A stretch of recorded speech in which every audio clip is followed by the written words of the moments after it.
Senhoras e senhores, doutores e doutoras mandaram para o Jurídico e aqui estamos novamente. Seu Manda para o Jurídico Podcast, o seu podcast que desjuridica o juridiquês e também o único podcast jurídico que você consegue ouvir até o fim. Eu sou Rodrigo Ávila e começando os trabalhos desse ano, tô aqui com a Natália Dias. Como é que você tá, cara? Super bem, gente. Começamos já o ano de 2025, na verdade, sem ter parado 2024, né? Eu tô num batidão, na verdade.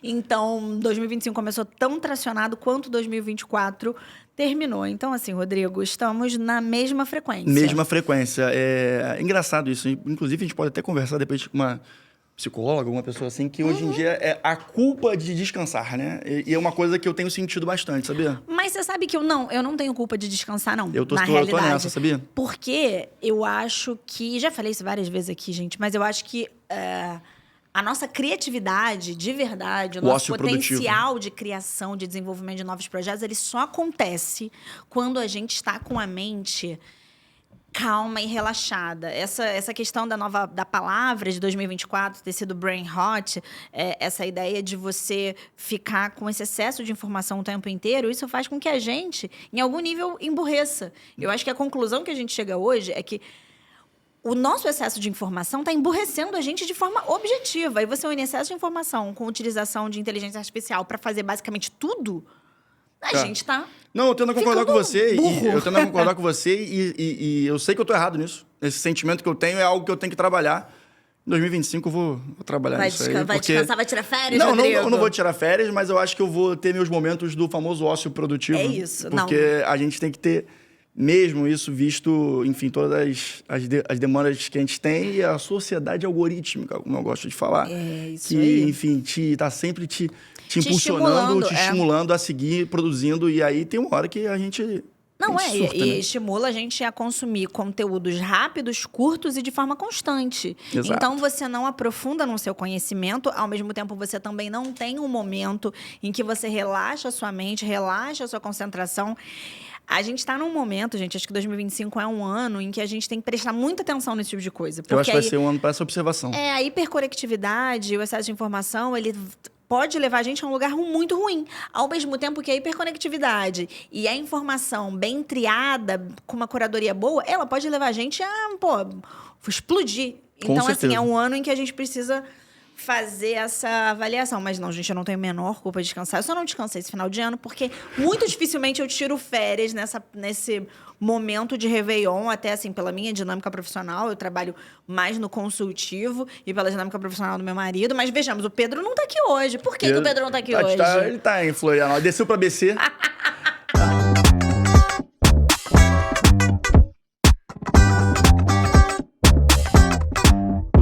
Lá em Florianópolis, Balneário Camboriú, tá vivendo a vida. Descer. Mas daqui a pouco tá voltando aí e tá tirando férias merecidas. Não, tá gente. Certíssimo. E daqui a pouco, semana que vem, acho que ele tá gravando com a gente. Com já. certeza, gente. Não, sem dúvida, gente. Ele faz falta nessa mesa. O advogado contencioso, ele vive num ritmo muito intenso, assim. Eu acho que um dia a gente podia trazer alguém aqui para falar, e junto, né, com o Pedro, naturalmente, para falar do ritmo do contencioso. Ele é muito agressivo. Então, quando a gente teve essa questão que o prazo suspende nessa época, eu acho que foi assim, uma coisa essencial. Tivemos uma conversa nesse sentido, tá? Com o Ronaldo Kramer. Você não pôde vir nessa gravação. Pois E, cara, eles bateram uma bola bem legal, assim, com esse papo. Inclusive, já tá no ar. A gente soltou na semana que estamos gravando o episódio dessa semana. Do Manda pro Jurídico. Então, assistam, porque Ronaldo Kramer é um baita, né, advogado e também é um grande professor da minha alma mater, PUC-Rio. E ele tem uma trajetória profissional bem bacana, passando pela OAB também, como vice-presidente da OAB. Bem então, quer dizer, tem muita coisa ali que você pode tirar dúvida, saber como é que funciona, porque ele passou por várias áreas diferentes dentro do mercado jurídico. Mas antes de falar na nossa pauta de forma mais profunda, o ano está começando, o ano também passado acabou de encerrar e, naturalmente, temos aquelas famosas contas. Naturalmente, também, o seu cartão de crédito fica mais salgado. É uma questão que a gente fala assim, no final do ano, quando passou o dia 20 ali, eu nem quero ver o cartão de crédito. Não, Rodrigo. Porque eu fico assim, isso é um problema pro Rodrigo de 2025. Visto que a minha fatura eu tenho que pagar no dia 5, que eu paguei.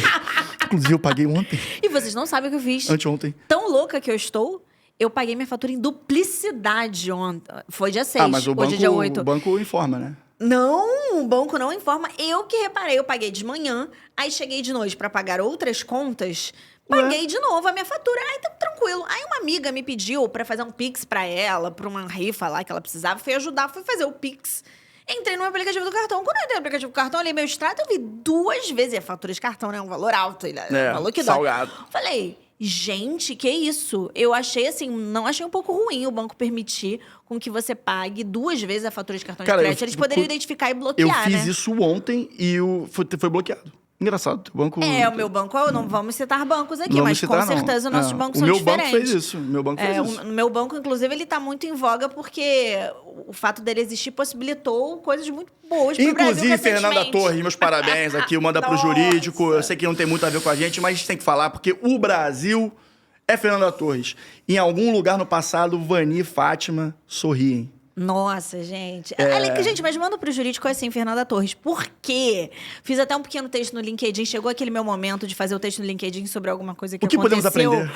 O que podemos aprender com o fato de Fernanda Torres ter ganhado o Golden Globe de melhor atriz de drama? Cara, eu acho que o protagonismo feminino combatendo o etarismo nesse contexto foi incrível. Já teve o Demi Moore, né? Exatamente. Eu acho que foi um Golden Globe que, pelo menos aqui no Brasil, repercutiu muito nesse sentido. Então, cara, você vê Fernanda Torres ser consagrada dessa forma, porque foi até o que eu escrevi no LinkedIn. Quem é brasileiro e conhece a trajetória dela, ela já tá consagrada há muito tempo. Ela não sabe do Golden Globe pra alguém dizer que ela é uma atriz excepcional. Aqui no Brasil, a gente já sabe disso há muito tempo. Mas você vê isso sendo reconhecido internacionalmente, principalmente no cenário em que a nossa cultura ela não atravessa nem a barreira do nosso vizinho. A gente não consegue atravessar uma fronteira. A gente fica completamente isolado do nosso próprio continente. Então, assim, você vê o Brasil sendo comentado, você vê a Fernanda Torres agora vai começar a dar entrevistas em vários programas... Ela vai no Jimmy Fallon agora. Vários programas relevantes, assim, mundialmente relevantes. Cara, eu achei uma coisa incrível e tem sim relação, Rodrigo, porque é protagonista feminino e aqui batalhamos por essa pauta. Falando sobre isso, vou fazer a indicação do Manda Pra Elas também, que a gente fez uma série maravilhosa com nossos amigos da Pact. Mas vamos voltar ao nosso patrocinador? Vamos. Porque, afinal de contas, temos o cartão de crédito tá salgado, e o cartão de crédito, todo mundo não foi aquele cartão de crédito, assim, suave. Então, além disso, temos IPVA, IPTU, anuidade da OAB, taxa de renovação de contrato, eventualmente, também, software jurídico, talvez tenha uma atualização no valor que você tenha. Um reajuste, né? Um famoso reajuste. Eu tenho que fazer, por exemplo, sabe o que eu tenho que fazer também? Revisão do carro. Eu tenho que fazer agora. Aí o Rogerinho baixou de novo. Mas é verdade, eu tenho que fazer revisão do carro. E aí, galera, o que a JustCash tem a ver com isso, gente? É importante falar o que ela tem a ver com isso. Porque a JustCash, através da sua proposta de antecipação de honorários advocatícios, também consegue trazer uma alternativa ao advogado. Porque a gente fala muito aqui, né, Nath, de soluções para reinvestimento dentro da sua própria estrutura profissional, sua estrutura de advocacia, de repente um curso de atualização, alguma coisa nesse sentido. Mas, como vocês bem sabem, o dinheiro pode ser gasto ou investido da maneira como a pessoa quiser. Sendo assim, esses custos de início de ano podem ser uma dor a ser atacada pelo que a JustCash proporciona. Através da antecipação de honorários advocatícios, vocês vão conhecer, vocês vão resolver essas questões. Rodrigo, como é que eu vou entrar em contato com a JustCash e entender como funciona essa questão da antecipação dos meus honorários advocatícios? Em algum lugar da tela vai ter o QR Code e também tem o link na descrição. Certo, Natália? Certíssimo, gente. Eu acho que uma coisa muito importante que vocês têm que pensar a JustCash é um excelente parceiro nosso e em ano de 2025, em que a gente entra num ano de juros altíssimo, você conseguir dinheiro no mercado fica muito mais caro. Então, quando você tem alternativas de antecipar um valor que você tem para receber numa empresa idônea que pratica um deságio justo em relação à obtenção de crédito no mercado, eu acho que é uma ótima alternativa.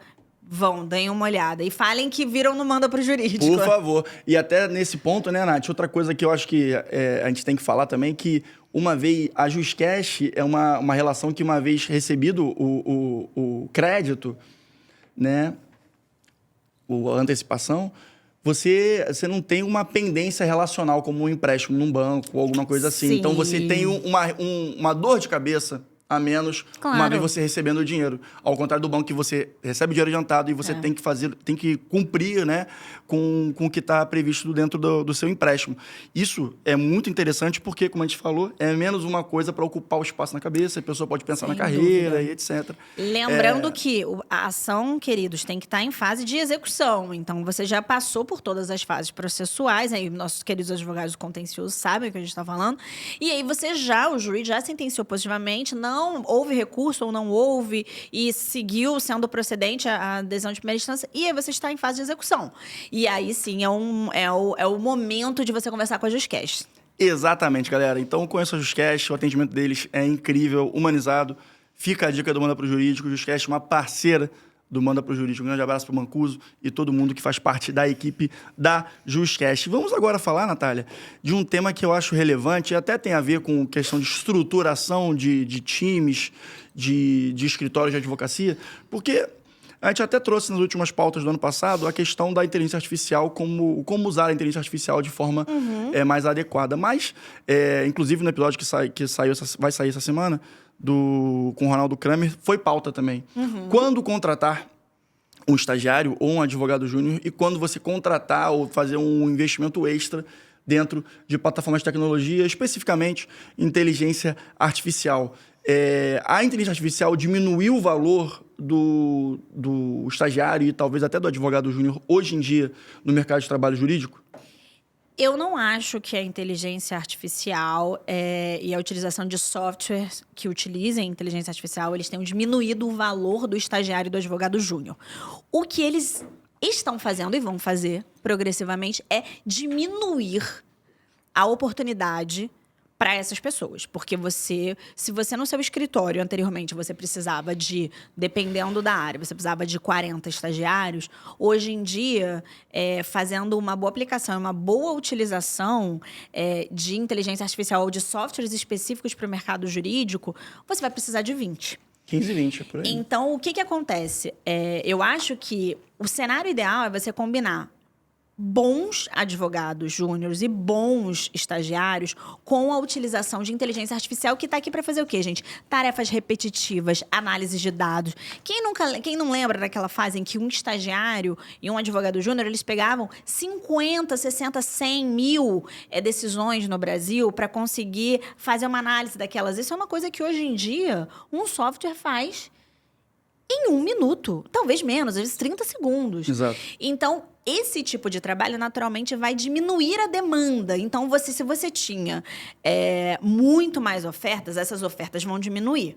Mas o cenário ideal é você, como estagiário, você, como advogado júnior, entender que o que você precisa apresentar agora para se manter no mercado ou para ser contratado são desenvolvimentos que te tragam um diferencial do que uma inteligência artificial pode fazer, que é trazer uma visão mais holística, trazer uma perspectiva humana, trazer criatividade, desenvolvimento, porque análises rigorosamente repetitivas, técnicas no sentido de análises que são puramente objetivas, isso a inteligência artificial está fazendo e os escritórios já estão adotando. Por quê, gente? Porque, feliz ou infelizmente, pessoal é custo. Sim. Eu estava lendo uma coisa interessante, eu não estou mais no mercado corporativo, mas eu gosto muito do mercado corporativo, até porque os meus clientes são empresas. Então, eu estava olhando que eu achei uma coisa interessante, que é fato, mas eu não tinha pensado. Antigamente, as empresas, elas comemoravam quando elas tinham um grande número de funcionários.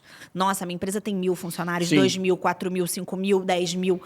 Hoje em dia, isso não é mais uma forma da gente entender que essa empresa vai tão bem. Isso é um indicativo, talvez, do tipo de operação que ela tenha, mas isso não quer dizer que ela é uma empresa tão boa. Por quê? Porque existem empresas com faturamento altíssimos, e a gente está nessa área tecnológica vendo isso, que tem um corpo super enxuto de funcionários, porque eles trazem otimização operacional utilizando a inteligência artificial e os softwares disponíveis no mercado, inclusive gerando algoritmos, gerando software dentro do seu próprio negócio.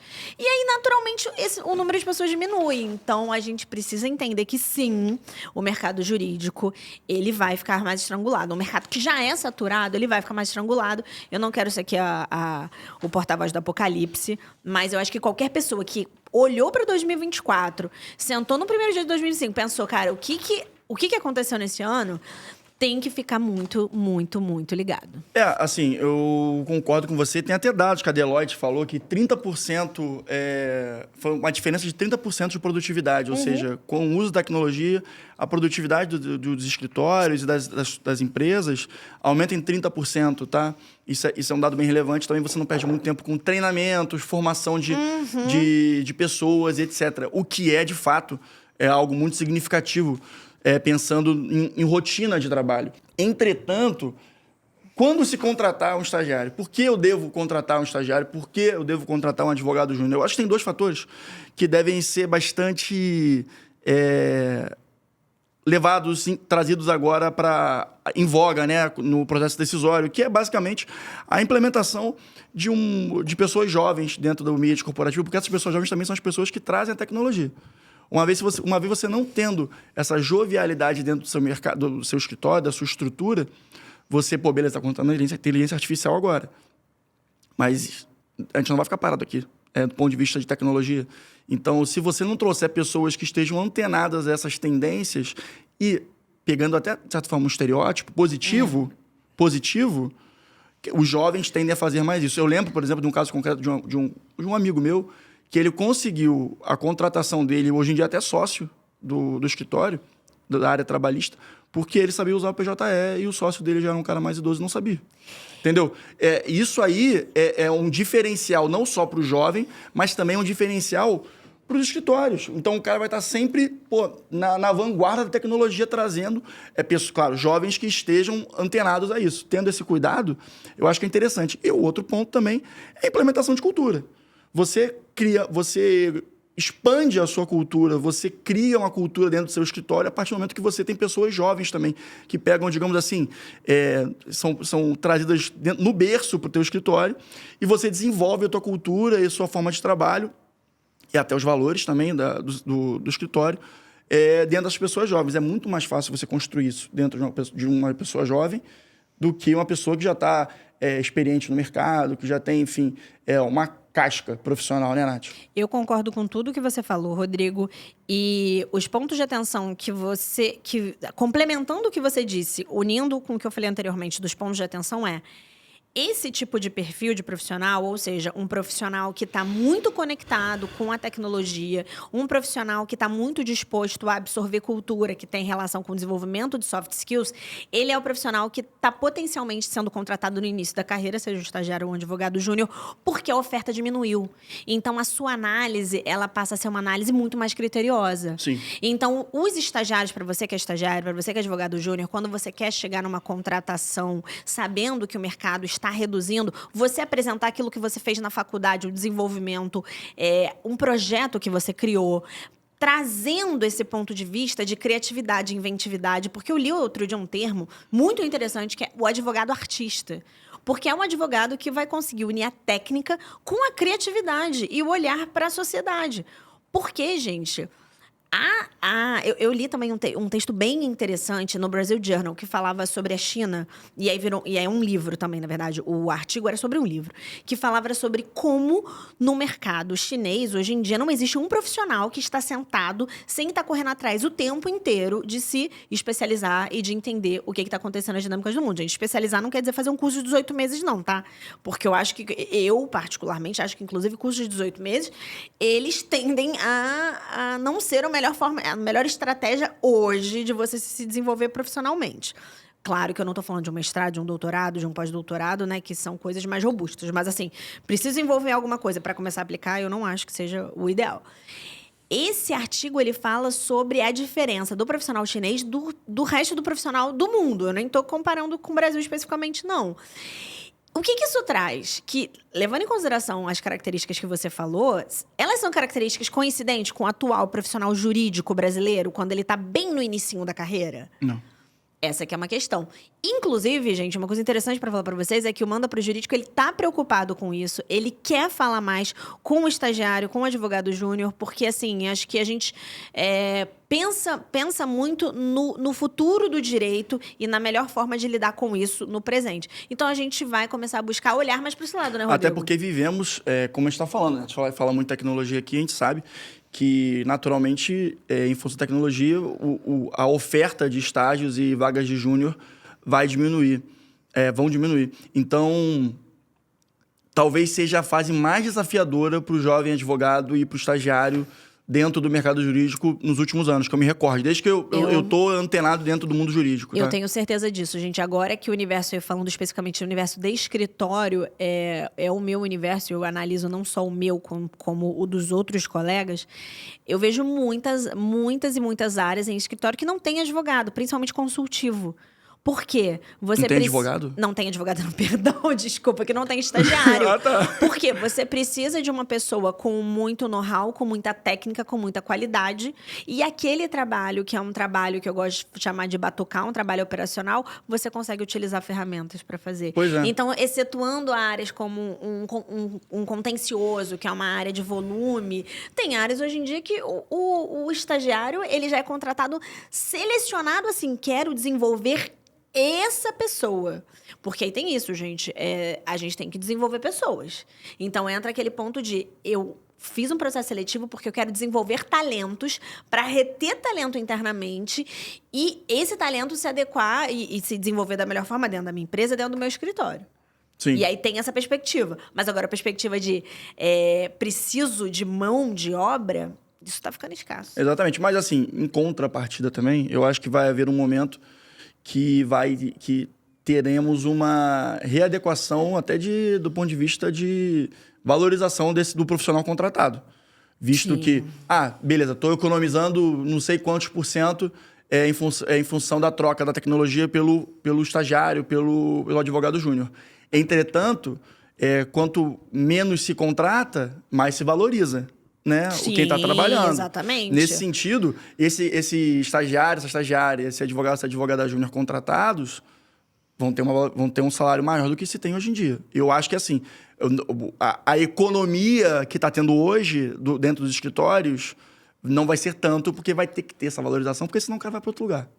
Eu acho que isso vai representar assim, um impacto de redução de orçamento com o pessoal, não só nos escritórios, quanto nas empresas. Uma redução, porque concordo. ainda que você... Porque acho que a conta vai ser um 60-40. Sim, por aí. Eu acho que 60% você vai enxugar o seu quadro de pessoas em início de carreira em 60%, vai manter 40%, e aí a conta não vai fechar, entendeu? Você ainda vai ficar superavitário em relação ao seu orçamento anterior. Eu acho que ainda fica Mas eu entendi seu ponto. Ainda fica superavitário, só que essa galera, o positivo da galera contratada é que esse superávit vai ser reinvestido na própria valorização dos profissionais que são contratados. A razão pela qual é isso que a gente está falando, no sentido de que o profissional muito bom, ele tá num cenário muito bom para se destacar. Mas ele tem que entender o que é que ele tem que atacar. Quais são habilidades ele tem que desenvolver. Por isso que eu tô falando, Manda Pro Jurídico quer se aproximar mais do estagiário para trazer isso. Não é esse desenvolvimento para o profissional que já tem, como eu, 30, 32, 34, 35, 40 anos. É para o profissional que tá ali com 20, 22, 23, 25 anos, sabe? Começando a carreira dele. Uhum. E aí, mudando um pouco de assunto, eu vou trazer um tema do ponto de vista... claro, jurídico, vou trazer aqui a questão do processo, mas o mais interessante é a pitadinha que a gente vai conversar posteriormente. Não sei se vocês sabem, mas a Adele está sendo proibida de streamar, né, digamos assim, a canção dela, que se chama Million Years Ago, em função de uma ação proposta pelo Toninho Gerais. Se vocês não conhecem Toninho Gerais, eu proponho que conheçam. Porque... Na verdade, todo mundo conhece Toninho Gerais, mas tem gente que não sabe que conhece. Todo mundo canta Toninho Gerais e não sabe, a verdade é essa. Zeca Pagodinho, enfim, Martinho da Vila, todo mundo do samba canta Toninho Gerais. Um grande compositor. Mas essa música Million Years Ago, da Adele, segundo a decisão, é um plágio da canção Mulheres, aquela do Martinho da Vila. Já tive mulheres de todas as cores, de várias idades, muitos amores. Então, é engraçado, né? Como as coisas estão trazendo agora um impacto dentro da artístico, né? A música do Toninho Gerais, de fato, se você parar para ver a Million Years Ago, é muito semelhante. É assustadora a semelhança. Só que a levada da dela é uma coisa mais assim pro piano, né? Pra esse pop, e o samba é o samba, entendi. Mas assim, a melodia, a marcação a marcação cantada é assustadora, Natália. Eu achei esse tema bem interessante, assim, né? E já houve uma decisão, acho que foi em dezembro, né? No meio de dezembro já houve uma decisão pedindo para que seja suspensa a veiculação da música aqui no Brasil. E o processo, enfim, ele está seguindo. O Toninho Gerais, ele segue com o processo. Não há uma sinalização, pelo menos até agora, de acordo entre as partes. Inclusive, ele está levantando no processo como se houvesse algum vício na procuração ou um vício no documento. E a depender, um vício na procuração poderia ensejar, inclusive, uma nulidade no processo. Mas, assim, que eu também não sei se seria tão interessante para ele, porque ele já tem uma decisão liminar positiva para ele, né? Você estaria contra o próprio autor da ação, né? Impondo, exatamente. Não sei se faz tanto sentido, mas, obviamente, deve haver uma estratégia ali que não estamos juntos e analisando. Mas achei... isso me lembrou, essa discussão, assim, me lembrou um caso muito antigo, que eu não sei se você vai lembrar, Rodrigo, porque eu acho que tem uma música do Jorge Ben que ela foi, o início dela foi utilizado, que eu não sei se foi pelo Rolling Stones ou pelo Rod Stewart. Não lembro. Numa música que ficou muito famosa. É mesmo? Não lembro, não. Eu também não tô lembrando. Depois, enfim, não vai dar tempo de pesquisar aqui agora, mas depois qualquer coisa a gente bota nos comentários. Mas é uma situação razoavelmente parecida. Mas aí eu acho que na época o Jorge Ben se sentiu lisonjeado. Entendi. Ele não fez uma outra análise, né? Ele gostou dessa inspiração que ele causou. Mas talvez não tenha uma similaridade tão grande, né? E aí o ponto é justamente esse agora, né, Nath? Os advogados do Toninho Gerais estão acusando a defesa da Adele de protocolar uma procuração falsa nos autos do processo em que está sendo movido contra ela. Alega que também não tem procuração juramentada, apontando São Paulo como local de assinatura, embora a cantora britânica nunca tenha vindo ao Brasil. Pois é. Diversos vícios, né? Numa coisa simples. Isso aí, e é o ponto que eu queria falar, né? Cara, a gente tá falando que é a Adele, né? Que deve estar, assim, junto com a gravadora dela aqui no Brasil. Enfim. Sim, porque eu acho que é um litisconsórcio, né? É um litisconsórcio. São vários outros... olha o nível de erro, de descuidado com a ação, né, Nath? Isso aí é uma coisa que o advogado tem que estar sempre atento, que a gente que milita na área tem que estar sempre atento, porque, no final das contas, isso aí acaba comprometendo o teu cliente, né? Não, com certeza. Assim, é uma coisa importante eu falar que eu não olhei o processo na íntegra. Eu vi a decisão liminar, mas eu não olhei ele na íntegra. Então, assim, vale até entender melhor com base em quê? Como é que, de fato, tá esse instrumento, essa procuração? Porque se alega falsidade, podendo ensejar ali a nulidade do documento, tendo impactos processuais, acho que vale a pena a gente entender, mas, gente, sem dúvida. O que a gente não pode... Eu falo isso, assim. Eu acho que errar grande é muito compreensível, porque, enfim, muitas vezes a gente enfrenta situações que a gente nunca enfrentou na vida e a gente toma decisões erradas e ok. Agora, errar pequeno, pra mim, é difícil. Perfeito. É muito difícil compreender a ideia do errar pequeno. Principalmente agora, o Nino, que a gente tá falando, nessa era de inteligência artificial, nessa era que você tem muita assistência para que esse erro pequeno, que seja esse erro técnico muito basilar, não aconteça. Pois é. Então, enfim, acho que compromete muito ali. Agora, certíssimo. Vamos falar um tema que não é jurídico, mas naquela pegada do LinkedIn. Como é que a gente pode aprender com isso no universo jurídico? Para quem não sabe, quem não acompanha tanto esse mundo de marketing, de posicionamento e etc., a Jaguar Carro, mudou completamente a identidade visual. Completamente a sua logo, completamente o seu posicionamento de uma forma muito impactante. Sim. Uma vez comparando com o histórico, né, de posicionamento dela. Mas eu achei um bom exercício para todos nós, para poder entender como é que a gente pode aplicar isso dentro da nossa estrutura. Porque revolucionou no sentido de, cara, eu quero mudar meu público. Isso que eu ia falar, assim, o rebranding da Jaguar, ele não é um rebranding que tem a ver com preciso renovar minha marca para ela se manter conectada com quem já me consome. Ela fez um rebranding no sentido de que eu estou mudando meu público-alvo. É isso aí. Por isso que ela sofreu muitas críticas, porque as pessoas analisaram o rebranding dela com base no que ela era, nesse perfil mais tradicional, não só da empresa, como necessariamente seu consumidor. Ela foi um processo de disrupção, assim, ela falou, cara, não...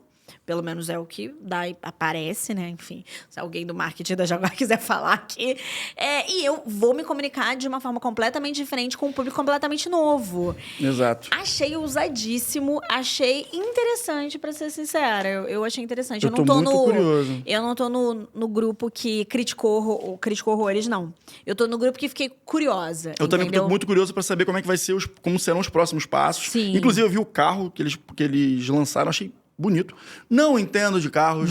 A pauta carros aqui, o especialista é o Pedro. Derredia, né? Mas eu achei um carro bonito. É o que eu posso falar sobre o carro. Eu achei esteticamente agradou. Esteticamente agradou. E você é um cara jovem. Você não era provavelmente o público da Jaguar. Imagino que não. Tanto que se for ver a propaganda, cara, parece um desfile de moda, né? Sim. Seria alguma coisa assim muito semelhante ao que a indústria da moda tem de interesse, os interessados, né? Seria o público talvez mais jovem, mais feminino, talvez até LGBT, porque não é um público que essa indústria dos carros de luxo, tu não vê uma presença muito forte desse público. Principalmente no direcionamento no que tange a comunicação, né? Exatamente. Porque, obviamente, que você tem um público consumidor. Né? Mas óbvio. A comunicação, ela exatamente. não é direcionada. Por exemplo, é óbvio que uma pessoa LGBT que tem grana pra caramba vai comprar um carro de luxo, beleza. Claro. Mas não tá nada que crie uma conexão, uma identidade com esse público. Então, de repente, o que eles estão querendo fazer aqui é construir um oceano azul pra eles. Falar assim, cara, esse público é todo meu agora. Vocês vão pegar os seus coroas de 60 anos... héteros, pais de família, enfim, daquela estrutura tradicional. Perfil tradicional. E sair de vocês. Mas essa galera aqui é minha e vocês não vão mexer. Eu acho que é por aí. E aí, como é que a gente pode fazer isso dentro da nossa estrutura profissional do mundo jurídico? Eu acho que ensina muito sobre com quem você quer comunicar, quem você quer alcançar como público-alvo, né, Nath? A gente pode pegar um caso aqui pode fazer uma diferenciação bem interessante entre o Pedro e a Nath. O Pedro é um cara que trabalha com planejamento patrimonial. O Pedro é um cara que trabalha com pessoas de mais idade, que a pessoa já tem uma construção patrimonial bastante relevante.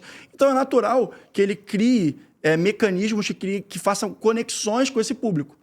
Entende? Já a Nath é sócia de um escritório que trabalha muito com tecnologia, trabalha muito com a área de inovação, de novos negócios, coisas talvez até desreguladas, enfim... E aí, qual vai ser a comunicação do escritório da Nath? Vai ser alguma coisa que atenda esse público e cria essa atenção. Fala, cara, essa galera aqui fala a língua que eu falo. É basicamente o que a Jaguar fez. O grande lance da Jaguar é a diferença, né? Que ela construiu agora para essa nova fase. Mas se você é advogado, você é advogada, pensa em fazer alguma coisa do zero, eu acho interessante já startar o seu projeto, o seu negócio com essa pegada. Sem dúvida nenhuma. E eu acho que um ponto importante da gente falar o Rodrigo usou de uma forma interessante o meu perfil e o do Pedro, que de fato são perfis distintos, inclusive de atuação. Inclusive, nossos escritórios, né, eles são distintos. Apesar do meu escritório ser full service, atender uma série de áreas diferentes, a gente sim tá muito focado em big techs, em empresas de tecnologia, em inovação, em mercados regulados, apesar de atender mercados tradicionais, principalmente corporation techs, que a gente tem muita atuação. Mas é interessante porque digamos que o Pedro quisesse mudar o posicionamento dele, ele quisesse ser um advogado que atendesse, que falasse mais de venture capital. Venture capital, ele é um dinheiro originário de um empresário mais agressivo. Um cara, muitas vezes, que fez dinheiro em uma startup e agora ele está querendo, e foi vendido, ganhou uma grana e está querendo investir em outras. Então, supondo que ele quisesse, digamos assim, atingir esse público, seria muito interessante ele fazer um rebranding completo do absoluto nada, fazendo uma disrupção muito agressiva com o que ele era anteriormente? Não, isso é um questionamento, porque o que a Jaguar fez, ela não é uma construção de posicionamento. E nenhuma mudança suave. Ela simplesmente modificou completamente, levando em consideração, inclusive, o design de carro. Total, até porque eles estão migrando para uma nova frente de produto, que são os carros elétricos também, né? Que também tem... ser um carro elétrico gera um interesse em um público diferente do público tradicional dos carros, né? De luxo, que é a BMW, Mercedes, etc. Com certeza. E eu acho que uma coisa interessante que quando você fala que você, como homem, heterossexual, ou seja, né, que tem uma linguagem... Heteronormativo, né, digamos heteronormativo, uma linguagem, uma comunicação. Você percebeu a sua sensibilidade como consumidor, foi que a Jaguar quer ampliar o público consumidor dela e incluir mais gente, ser mais abrangente, menos excludente, digamos assim. Isso é um movimento ousadíssimo, porque a gente tem exemplos de algumas empresas dos Estados Unidos que tiveram um pouco essa tendência desse, digamos, o que eles chamam de movimento woke, e eles receberam uma certa... Não foi bem recebido pelo público que já era o consumidor deles. Mas será que a Jaguar não quer quebrar ou modificar com o público que ela já tem? Exato. Ou também... será que ela não é tão consolidada a ponto de... O público que ela já tem vai falar, cara, tudo bem, faz essa propaganda aí, eu não tô nem vendo, eu quero me manter com o meu carro. Eu acho que é muito inocente achar que não houve um estudo de mercado apurado disso e falar que eles estão querendo só, entre aspas, lacrar. Eu acho que você está sendo muito naive, simplista, né? Mais que né? inocente. É o que eu chamava naive, que é a tradução. Eu acho mais... significa mais, eu quero dizer que tá achando mesmo, guerreiro? Tá nessa inocência aí. O que não quer dizer que grandes empresas não possam errar. Grandes empresas erram, tomam decisões ruins. Certamente houve um estudo de mercado, houve toda uma adaptação. Claro. Eu lembro dois pontos aqui, até fazendo uma mistura de indicação com uma rebobinada de tudo que a gente já trabalhou aqui. Eu lembro a Thaís Gasparian falou do rebranding do Matos Filho. Do rebranding do Matos Filho, que foi algo super revolucionário na época, visto que o Matos Filho já era uma história super tradicional aqui no Brasil. E colocou cores como laranja coisa chamativa que nunca foi a tendência do mercado jurídico. E aquilo causou um choque no mercado quando houve. E também, falando da questão da Venture Capital, eu lembrei aqui da nossa entrevista que vai ao ar ainda aqui no dia que gravamos com o Felipe Carneiro. Incrível, ficou muito legal essa entrevista, a gente assiste. Que ele fala justamente desse perfil mais ousado que tem uma pegada diferente.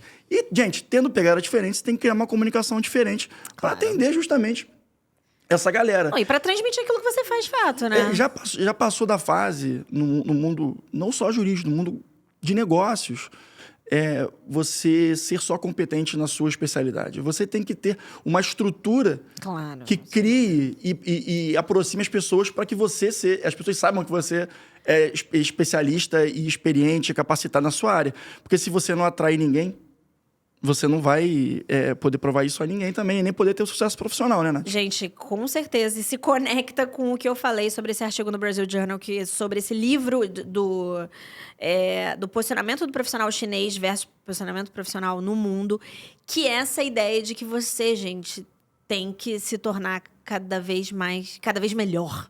E você tem que ser muito bom. Porque... é só sendo muito bom que você vai ter destaque, entendeu? Exato. Na sua vida profissional. Mas tudo bem também não querer ser muito bom e também não querer ter destaque na vida profissional. Tranquilo. Super tranquilo, suave.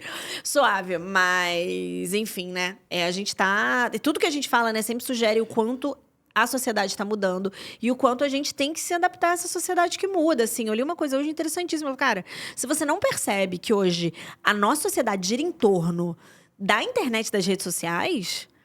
Cara, você não sacou. Não sacou. Tem que ficar ligado nisso. Só se for uma coisa assim, muito assim, que ninguém pode saber que você faz, você tem um cliente muito específico, assim. Ou assim, eu não tô falando você pessoa física, eu tô dizendo você como empresa, assim. Enfim, o seu posicionamento. Você não entendeu que a gente tem uma ágora moderna, que é mais do que uma ágora... Adorei, hein? Ágora moderna, gostei. Pois é, que é mais do que uma ágora moderna, porque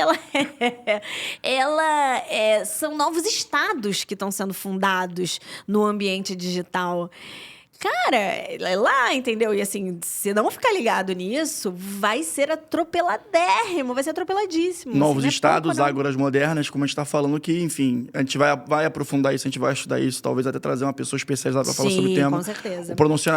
O pronunciamento do Mark Zuckerberg ontem falando sobre as novas... posso falar? As novas regras do Instagram? As novas regras do Instagram. A alteração, né, das normas do Instagram, do Threads e do Facebook, que estão muito mais alinhadas a um posicionamento como um posicionamento do X.